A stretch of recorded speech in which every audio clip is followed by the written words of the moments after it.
The stars twinkled through the massive crystal dome of the Galactic Council chambers, casting ethereal shadows across the gathered assembly of alien species. Ambassador Hacksun stood at his designated platform, trying not to fidget with the heavy ceremonial robes that marked him as Earth's representative. Despite his elevated position, he felt the weight of countless alien eyes regarding him and his fellow humans with barely concealed disdain. The chamber itself was a marvel of engineering, stretching nearly a kilometer high, with floating platforms arranged in concentric circles. Each platform hosted delegations from different worlds, their varied forms and colors creating a living tapestry of galactic diversity. Some delegates floated in containment fields filled with their native atmospheres, while others stood on mechanical legs or hovered using personal gravity devices. The Earth delegation will maintain their observer status, declared High Counselor Rox, their crystalline form shimmering as they spoke. Their technological advancement remains insufficient for full membership consideration. Hacksun maintained his diplomatic smile, though his fingers tightened on the railing of his platform. Earth had spent 15 years proving themselves worthy of this position, and still, they were treated like children at the adults' table. Beside him, Dr. Park Sun-mei, Earth's leading quantum physicist, kept her face carefully neutral, though he could see the tension in her shoulders. "We accept the Council's wisdom," Hacksun replied, bowing slightly. The words tasted bitter in his mouth, but protocol demanded submission to the Council's decisions. The day's proceedings continued with the usual bureaucratic monotony: trade agreements, border disputes, and technology-sharing protocols between member species. Earth's delegation was permitted to observe but not participate, relegated to their small platform near the chamber's outer edge. It was during the afternoon session that everything changed. The Council was showcasing new approved technologies for trade between member worlds. Junior diplomat Jinho, fresh from the diplomatic academy and eager to prove himself, had been assigned to assist with the demonstrations. Jinho moved between the display pedestals, carefully explaining each item to the gathered delegates. His youth and enthusiasm made him popular among the alien representatives, who found his earnest manner amusing. He approached what appeared to be a simple metallic cube, reaching for it with practiced ease. "This is a standard gravitational stabilizer, used in..." Jinho's voice cut off as his hand brushed against the wrong control surface. The cube hummed to life, but instead of the expected gravitational field, it projected a complex matrix of quantum energy patterns into the air. The chamber erupted in chaos. Several alien delegates immediately shielded their visual organs, while others began shouting in their native languages. Hacksun watched in horror as Dr. Park's eyes widened with recognition. She understood exactly what she was seeing. Deactivated. Immediately, High Counselor Rox's voice boomed through the chamber. Jinho fumbled with the controls, his face pale with panic. The quantum harmonizer's display flickered and died, but the damage was already done. "This is an outrage," a delegate from the Meridian Collective bellowed, their membrane-covered eyes pulsing with anger. "Quantum harmonizer technology is restricted. The humans should never have been exposed to this." Security drones swarmed around the Earth delegation's platform, their sensors scanning for any recording devices.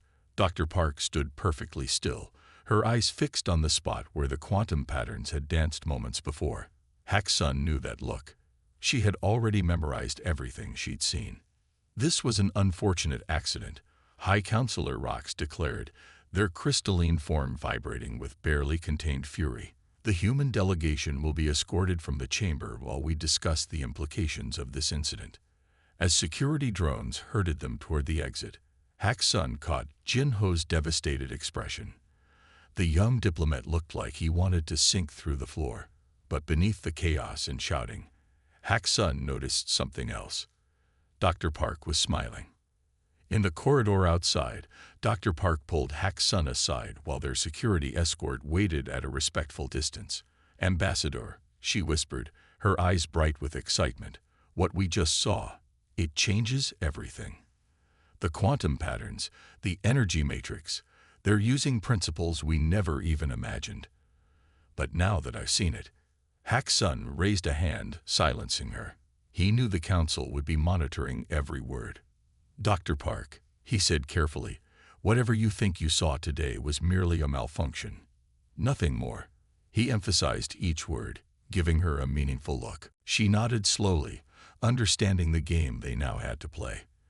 The council would try to convince them they hadn't seen what they'd seen, would attempt to minimize the importance of the quantum harmonizer.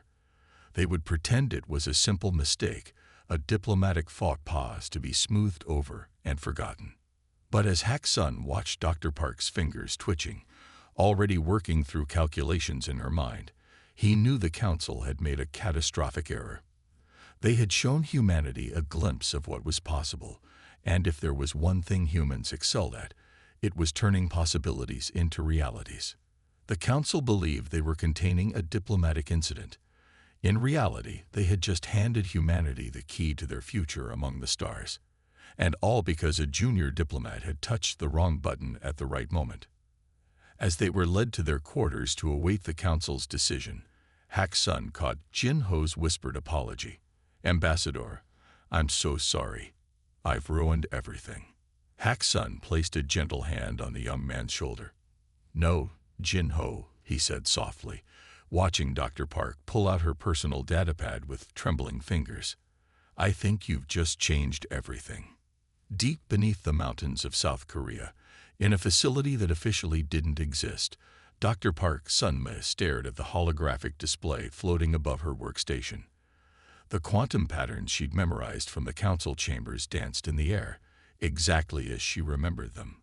3 months had passed since the incident, and she hadn't slept more than 4 hours a night since. "The simulations are ready," Dr. Lee Jae-won announced, his voice carrying across the dimly lit laboratory. The underground complex hummed with the sound of cooling systems keeping their quantum computers from overheating. "You need to see this, Sunmai. It's unlike anything we expected." Dr. Park crossed the room, her footsteps echoing on the metal floor. The facility, converted from an old military bunker, housed Earth's most advanced research team. And its biggest secret: 30 of the world's top scientists worked here, hidden from both their own governments and the watchful eyes of the Galactic Council. Jae-won pulled up a new display, showing brain scan data from their test subjects. "Look at these patterns," he said, highlighting several areas of neural activity.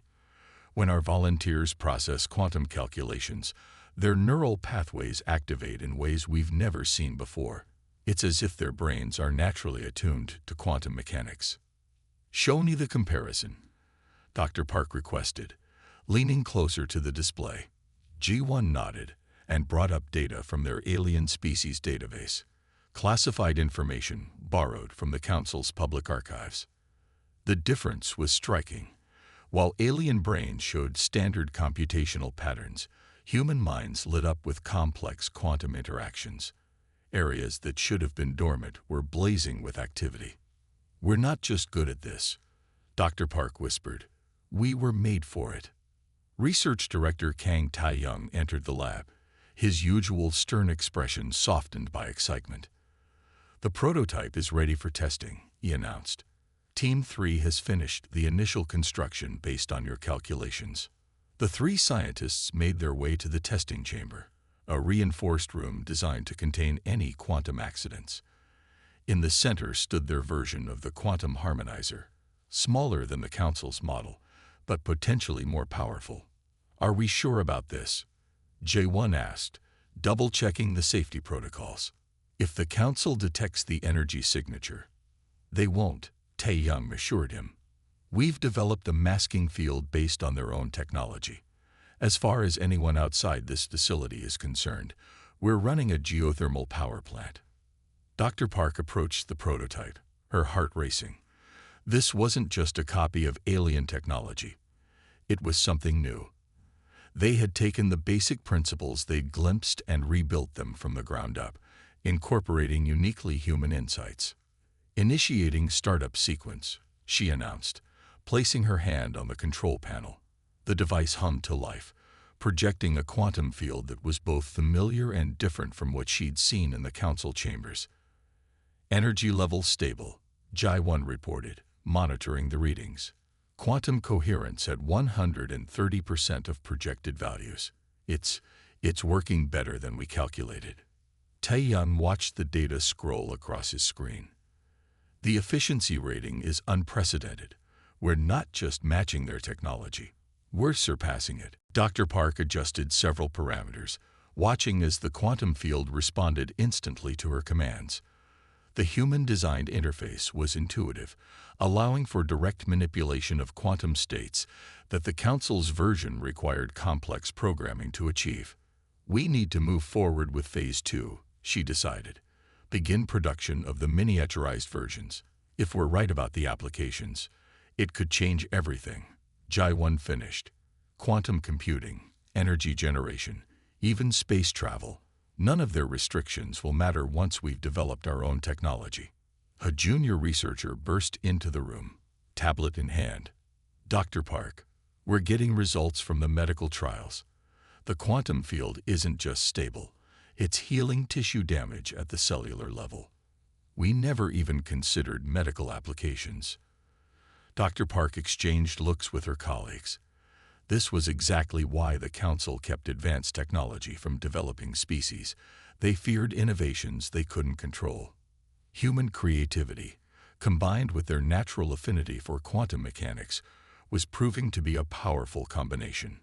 Keep this quiet, Tae-Young ordered. No reports leave this facility. The moment the world's governments know what we can do, we'll lose control of the research. And if the Council finds out, they all knew what would happen. The Council would shut them down, erase their research, and probably lock Earth out of galactic society entirely. But they also knew it was too late to stop. Humanity had been given a glimpse of their potential, and there was no going back. We need to accelerate the timeline, Dr. Park decided. Ji-1, focus on miniaturization. I want working prototypes ready within 2 months. Tae-Young, expand the medical research but keep it isolated from the main project. We need to understand exactly what we're dealing with. As her colleagues hurried to their tasks, Dr. Park remained in the testing chamber, watching the quantum field shimmer. She thought about Ambassador Hack's son, still playing the part of Earth's humble representative in the council chambers.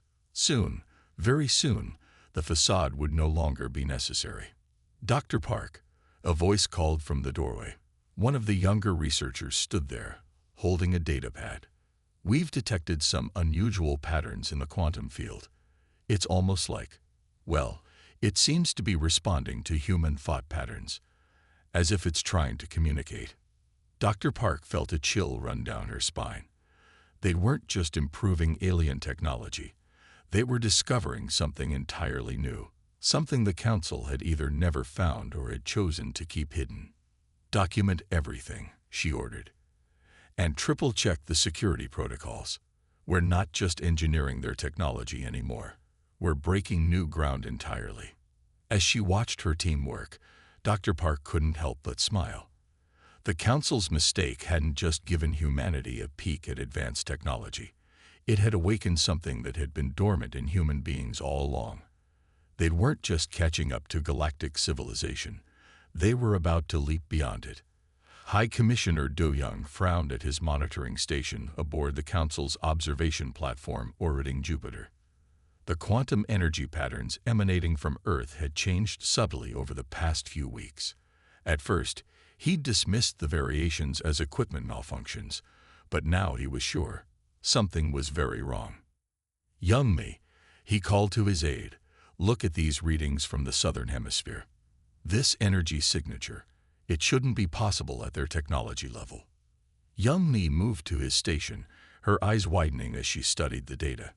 The quantum fluctuations showed patterns that resembled advanced council technology, but with unfamiliar variations.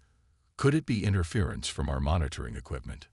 I've already ruled that out, Do-Young replied, pulling up historical data.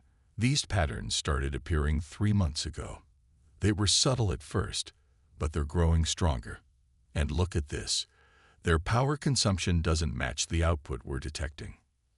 Earth's official energy grid showed normal usage patterns for a pre-quantum civilization, but the quantum sensors were picking up something else, ghost signatures that suggested someone was masking massive power expenditures.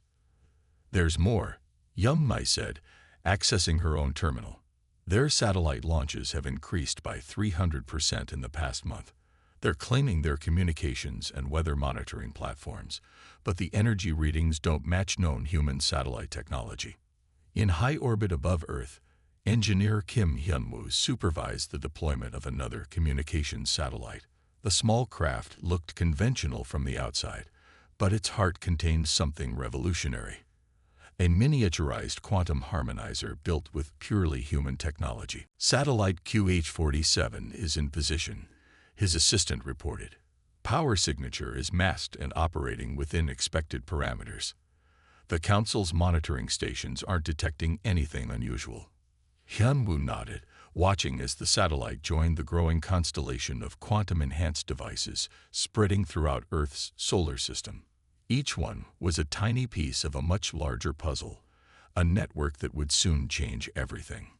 Back at the monitoring station, Do-Yum compiled his findings into an urgent report for the Council. The evidence was circumstantial but concerning. Unexplained energy signatures, accelerated space development, and strange fluctuations in Earth's technological progress that didn't follow normal development patterns. "They'll probably ignore it," Yum-Mai said as she helped format the report. "The bureaucrats never want to admit they might have made a mistake with emerging civilizations." "This is different," Du-Young insisted.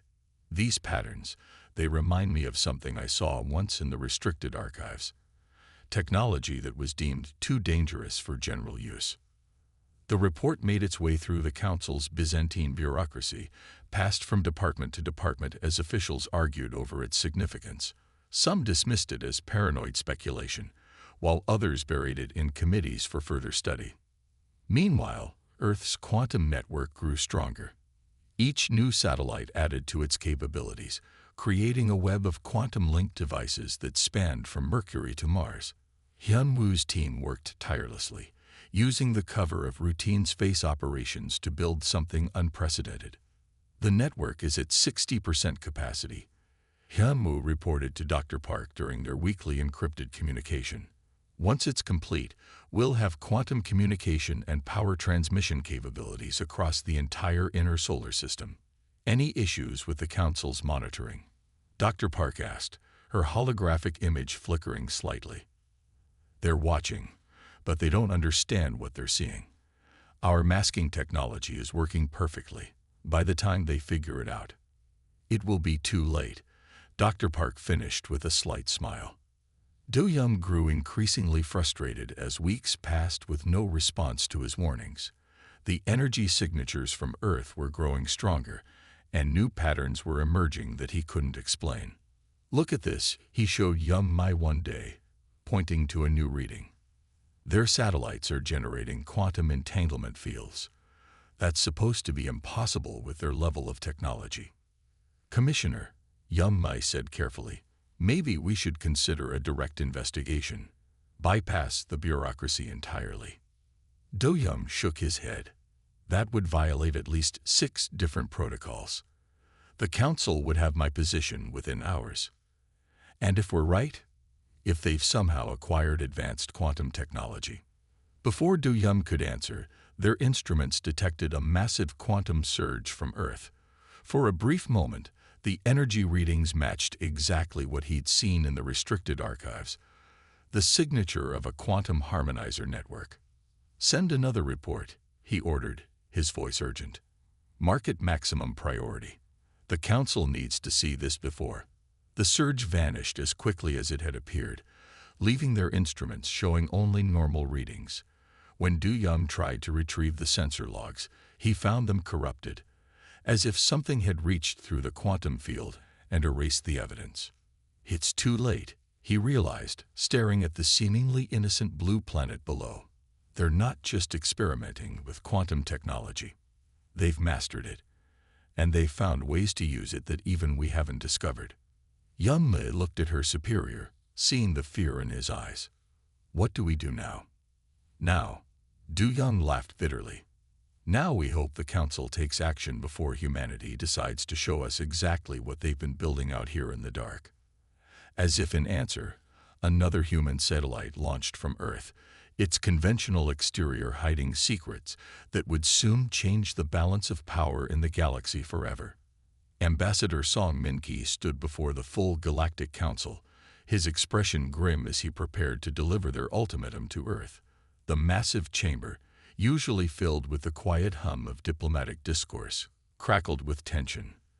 The evidence is undeniable, High Counselor Rox declared, their crystalline form pulsing with angry red light. Earth has violated our most sacred laws regarding quantum technology development. They must cease all research immediately or face the consequences. Min Ki bowed slightly, accepting the formal document. He knew what awaited him back on Earth, the carefully hidden fleet that General Nam Ga had been building in the asteroid belt between Mars and Jupiter. But his role was to play the part of the humble representative one final time. I will convey the Council's demands to my government, he said carefully, though I must remind the Council that Earth has made no formal agreements regarding quantum technology restrictions. The journey back to Earth was tense.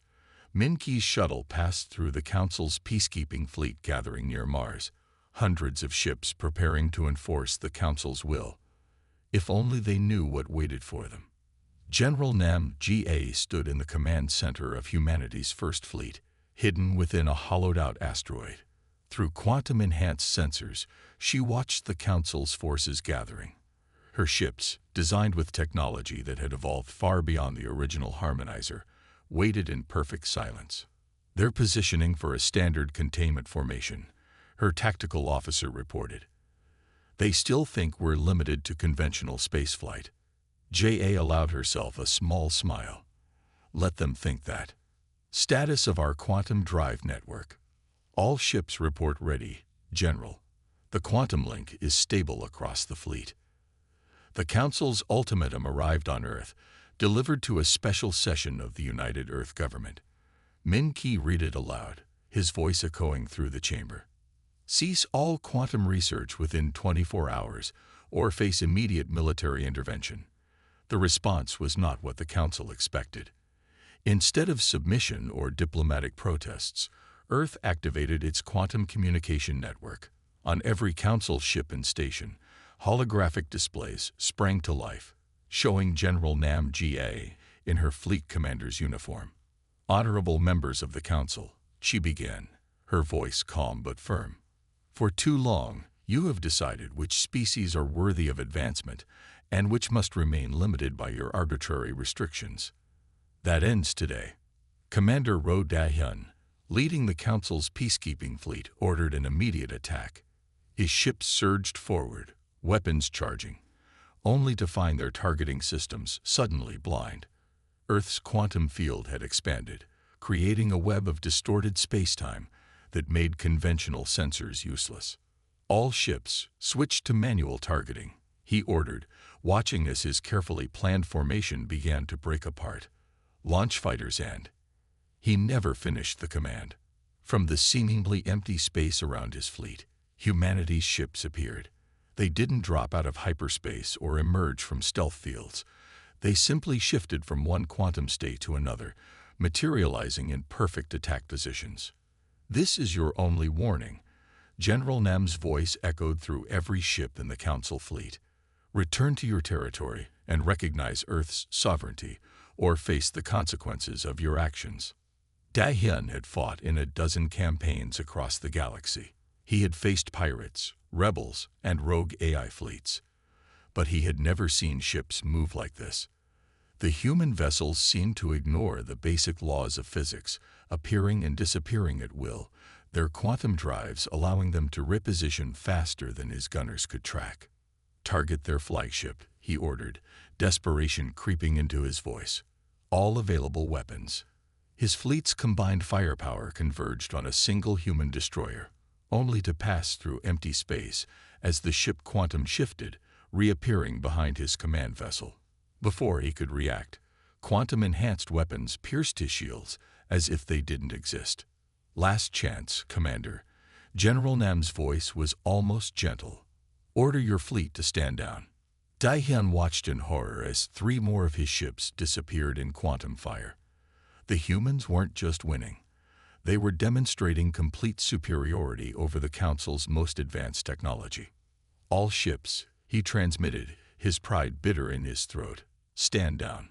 Power down weapons and prepare to retreat." The battle, if it could even be called that, had lasted less than 10 minutes. The Council's mighty peacekeeping fleet hung motionless in space, surrounded by human vessels that seemed to flicker between quantum states like ghost ships from ancient legends. Back on Earth, Ambassador Min-Ki addressed the Council through their own quantum network. "We have prepared a response to your ultimatum," he announced. "Earth is hereby declaring its independence from Council oversight. We will continue our technological development without restriction. Any further military action against us will be met with appropriate force." In the aftermath, as the Council fleet retreated in disorder, General Nam stood on her bridge watching the tactical display. "Send word to Dr. Park," she ordered. "Tell her she can proceed with Phase 5. It's time to show the galaxy exactly what humanity can do with quantum technology." The Council's mistake had been thinking they could control humanity's development. They had failed to understand a fundamental truth.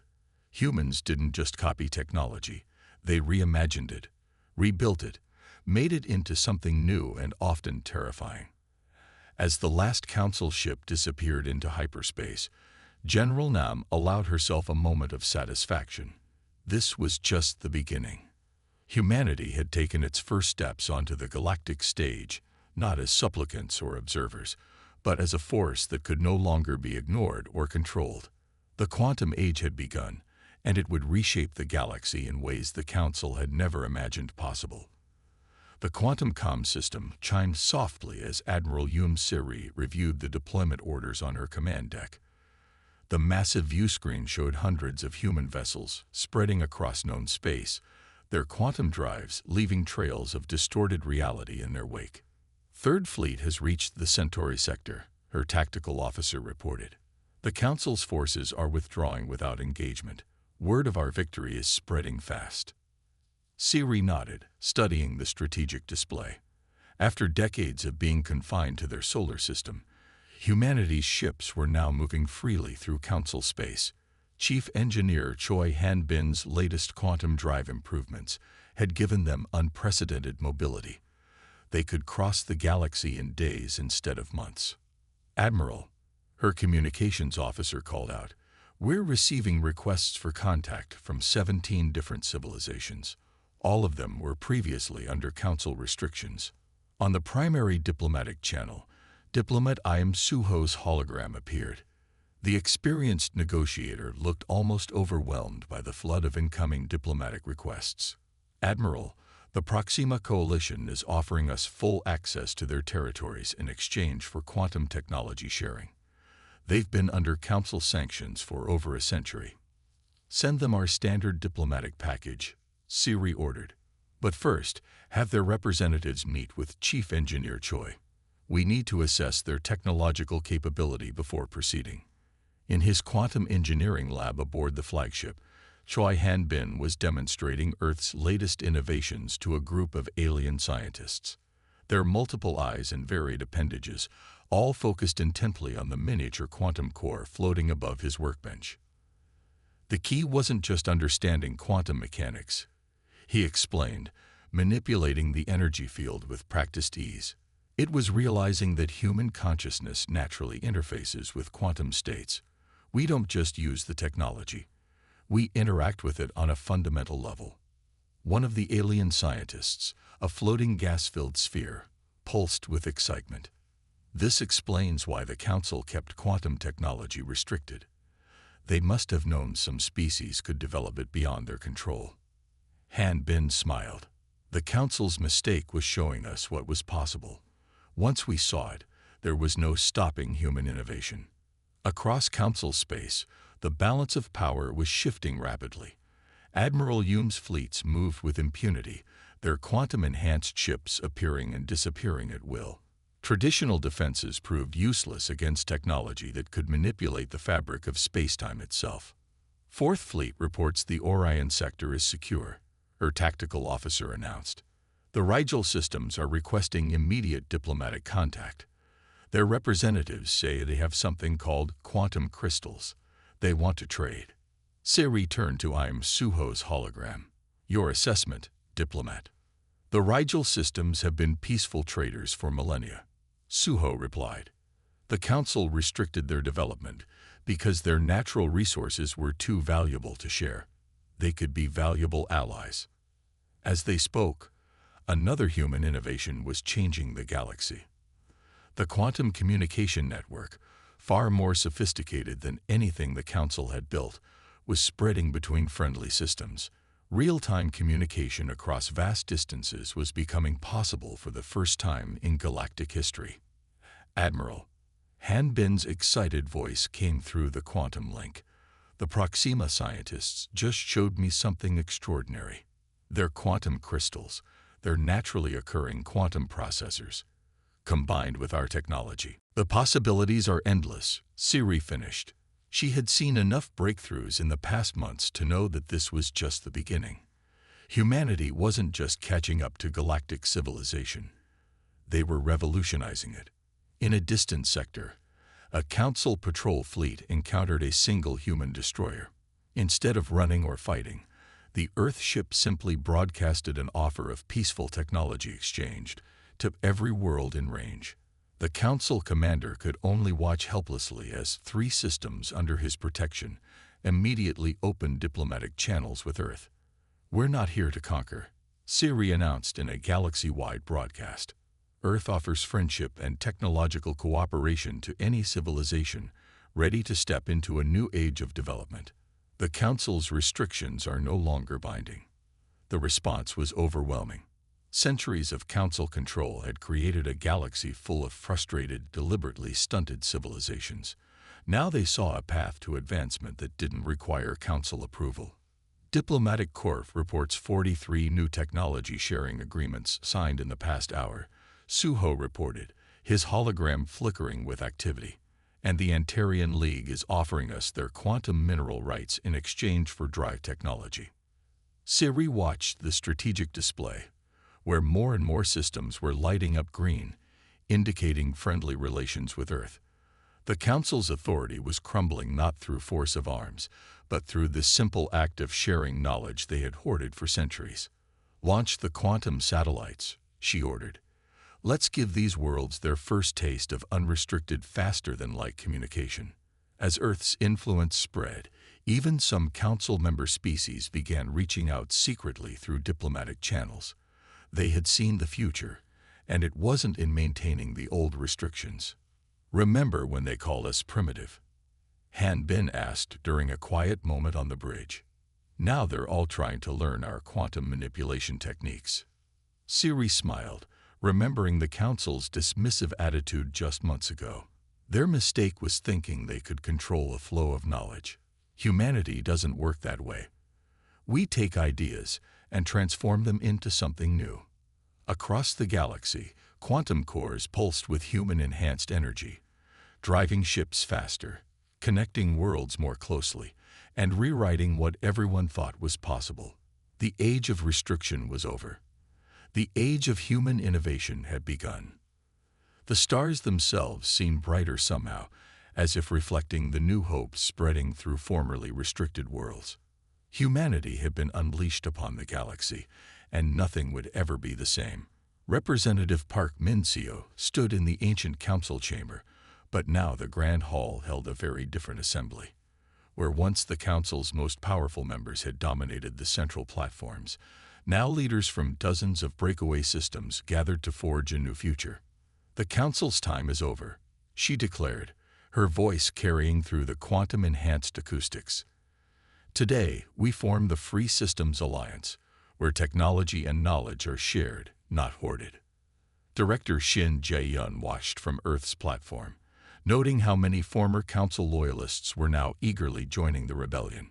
The Arcturus delegation, once the council's strongest supporters, had been the first to approach Earth for protection after seeing the Quantum Fleet in action. The motion to dissolve Council authority over the Orion Arm passes, Min-Seo announced, as voting indicators flashed green across the chamber. By unanimous decision, these 1,000 systems now stand independent. In orbit above, Earth's quantum ships maintained a protective screen around the gathering. The Council's remaining forces had withdrawn to their core systems, but no one was taking chances. Too much was at stake. Director Shin, a holographic message flickered to life at her station. The Centauri Trade Federation is requesting immediate membership in the Alliance. They're offering their automated shipyards in exchange for quantum drive technology. Jae-yun studied the proposal carefully. The political landscape was shifting hourly as more systems broke away from Council control. Each new alliance needed to be carefully considered. Tell them we accept, she decided. But establish a training program first. We're not just giving away technology. We're teaching them to understand and improve it. Across the galaxy, similar scenes were playing out. Council authority, maintained for millennia through restricted technology and careful control of development, was collapsing. The sight of Earth's quantum ships moving freely through supposedly secured space had sparked a revolution. Another Council enforcement fleet has defected, Min-Seo reported during the afternoon session. They're requesting asylum and technology exchange rights. Their commander says half the Council's military is ready to switch sides. The chamber erupted in excited discussion. The Council's military had been their last real source of power. If it was crumbling from within, offer them safe harbor, Jae-yun authorized. But their ships will need to be refitted with our quantum cores. We can't risk the Council maintaining control of their old command systems. In a secure meeting room adjacent to the chamber, military leaders from a dozen systems met with Earth's quantum technology experts. The new alliance needed a unified defense force, and humanity's innovations would be at its heart. The quantum network isn't just for communication, the Earth technician explained. It allows ships to coordinate instantly across vast distances. A true unified fleet, acting as one. Min-Seo moved through the diplomatic crowds, hearing fragments of excited conversation in hundreds of languages. Species that had been restricted from developing basic spaceflight were now discussing quantum physics with Earth scientists. Director, she called to Jae-yun through their private quantum link. The Proxima Coalition is offering their entire defense grid as a foundation for the Alliance's protective network, with their quantum crystals integrated into our systems. Approved, Jae-yun replied. Have our engineering teams begin the integration immediately. The faster we establish a unified defense network, the harder it will be for the Council to maintain any control.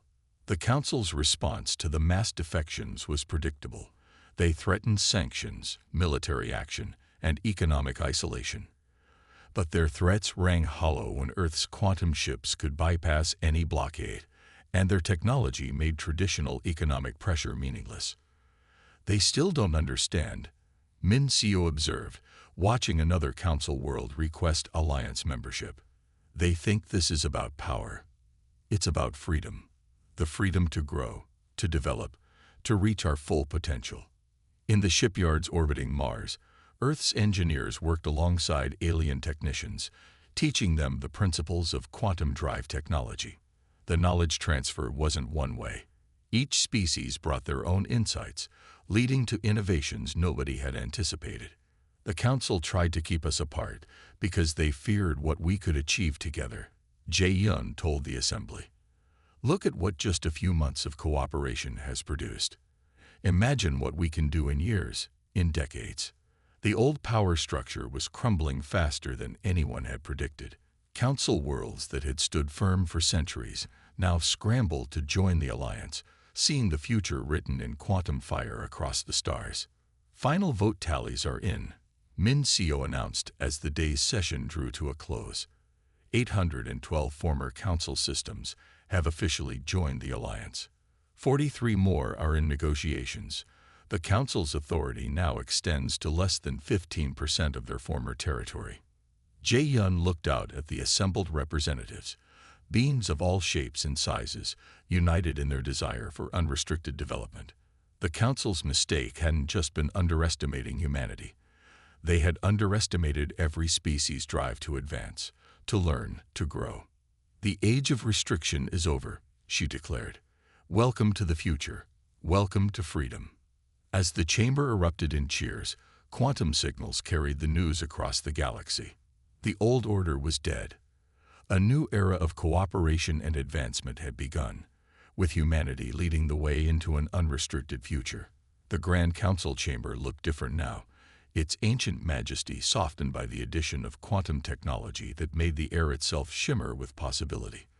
Ambassador Hack-sun stood at the central podium, feeling the weight of history on his shoulders as he prepared to sign the document that would forever change the galaxy.